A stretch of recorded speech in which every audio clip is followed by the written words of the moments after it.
Hey investors and welcome to Brovestor. आज हम Apple के technicals, valuations and financial health check करेंगे। Apple का बिजनेस मॉडल समझने के लिए आप कार्ड पे क्लिक कर सकते हैं। चलो let's dive into the technical analysis of the company. Weekly chart पे कंपनी डाउन ट्रेंड में है और हल्का रन अप शुरू हुआ है। कंपनी का पहला सपोर्ट 869.8 राउंड फिगर के हिसाब से 870 का है और सेकंड मेजर सपोर्ट 763 का है। कंपनी का ब्रेकआउट ये चैनल तोड़ने पे आएगा। To get more details let's get into the daily charts. यहाँ चैनल ब्रेक हुआ है एंड ट्रेंड लाइंस के आसपास ही रेजिस्टेंस दिखाई दे रहा है, लेकिन मैकडी के हिसाब से अभी ब्रेकआउट नहीं हुआ है एंड ट्रेंड्स अभी इनडिसाइसिव है। कंपनी का लॉन्ग टर्म ट्रेंड डाउन है और शॉर्ट टर्म रन अप हुआ है, लेकिन डिसीजन तब ही ले पाएंगे जब either of these two lines को ब्रेक करेगा। यदि शॉर्ट टर्म ट्रेंड लाइन को नीचे की तरफ ब्रेक किया तो संभव है कि ये 870 लेवल्स को फिर से टच करेगा, और अगर लॉन्ग टर्म ट्रेंड लाइन को ब्रेक किया अपवर्ड्स तो संभव है कि पहला टारगेट 1145 का मिलेगा और दूसरा टारगेट 1300 का शॉर्ट टर्म मोमेंटम में मिल सकता है, क्योंकि अगर लंबा ट्रेंड ब्रेक हुआ तो पूरी संभावना है कि मोमेंटम से ब्रेक होगा और जल्दी ही ये टारगेट्स दिखने मिलेंगे। ये सब मोमेंटम की बात तो हो गई। चलिए अब देखते हैं कि इस कंपनी की असली वैल्यू क्या है। अगर आपको जानना है कि डिस्काउंटेड कैश फ्लो क्या होता है, you can click on the card above. To start with, company अपने लाइफ साइकिल में यहाँ है and has a decent amount of growth because of the patents develop and being developed along with the synergies of the acquired companies. That being said, company के margins में growth का scope है। And finally, since ये एक technology company है, इनका revenue generated पर रुपये ऑफ कैपिटल इन्वेस्टेड इंक्रीज होना चाहिए एज टाइम पासेस, क्योंकि इनका मैक्सिमम कैपेक्स कंपनीज एक्वायर करने या ऑफिस स्पेस एक्सपैंड करने में जाता है। कीपिंग दिस इन माइंड, मैंने DCF मॉडल बनाया है and the outputs look something like this. इस मॉडल में मैंने कुछ अजम्पशंस किए हैं, लेकिन ये अजम्पशंस का बेसिस मेरी अंडरलाइंग स्टोरी है। रेवेन्यू ग्रोथ रेट मेरे हिसाब से कंपनी अभी भी 30% दे सकती है for the next few years and ये ग्रोथ रेट 6 साल के लिए लास्ट कर सकता है। इसके पीछे रीज़न है कि जैसे मिक्स्ड रियलिटी एक रियलिटी बन जाएगी, इस कंपनी को फ़ायदा होगा क्योंकि अब इनके पास और स्पेस होगी एड्स दिखाने के लिए। ऑल्सो जैसे जैसे इनके पेटेंट्स प्ले में आते जाएंगे, इनका क्लिक टू कन्वर्जन और स्ट्रॉन्ग होता जाएगा, जिसके वजह से इनके सेल्स बढ़ सकते हैं। हाँ, ये थोड़ा एम्बिगुअस है, लेकिन ये एम्बिगुइटी से हम बाद में डील करते हैं।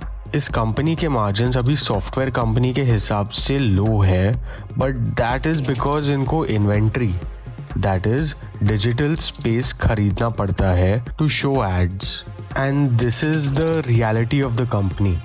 लेकिन तो भी इनके ऑपरेशंस और थोड़े स्ट्रीमलाइन हो सकते हैं एंड मैंने अज्यूम किया है ये 25% पे स्टेबल हो जाएंगे। इनका री इन्वेस्टमेंट इनटू द कंपनी अभी थोड़ा लो है एंड जैसे जैसे इनकी सिनर्जीज बढ़ती हैं with the data and the companies acquired, इनका री इन्वेस्टमेंट नीड कम होगा। मतलब ₹1 के कैपिटल से ये ज़्यादा सेल्स कर पाएंगे। इनका अभी एक टेक फर्म के हिसाब से कॉस्ट ऑफ कैपिटल सही लग रहा है, but as they grow into different markets और टेक ऑन न्यू डेट, इनका कॉस्ट ऑफ कैपिटल कम होने का स्कोप है। इसलिए मैंने सिस्टमैटिकली इसको डिक्रीज किया है to 14%, which is the global average at year 10। ये इनपुट्स के हिसाब से मेरा intrinsic value for the company 646.14 आया है। अब आते हैं अनसर्टेनिटी पे कि कंपनी का ग्रोथ रेट क्या होना चाहिए। तो 25% से लेके 35% तक मैंने 1 लाख अलग सिमुलेशंस किए एंड मेरा प्राइस रेंज आया बिटवीन 497 एंड 832। इस डिस्ट्रीब्यूशन का मिड पॉइंट अराउंड 650 का ही है इन राउंड नंबर्स। तो इस सिचुएशन में मैं क्या करूँगा? मैं वेट करूँगा चार्ट्स पे डिसाइसिव सिग्नल का, क्योंकि अनसर्टेनिटी बहुत है अभी। अगर short term up trend break होता है देन नीचे आएगी कंपनी उसके सपोर्ट के आसपास एंड देन वहाँ रीवैल्यूएट कर सकते हैं। लेकिन अगर long term down trend break होगा देन कंपनी मोमेंटम पकड़ेगी and in the short term पैसा बना के देगी। So the idea is to hold off either buying और selling in the company right now. चलिए, होपफुली आप समझ गए होंगे कि इस कंपनी के साथ आपको क्या करना है। अगर हाँ तो लाइक का बटन स्क्रीन तोड़ जोर से दबाना एंड सब्सक्राइब का बटन उससे भी जोर से। Now let's move on to the financial health of the company.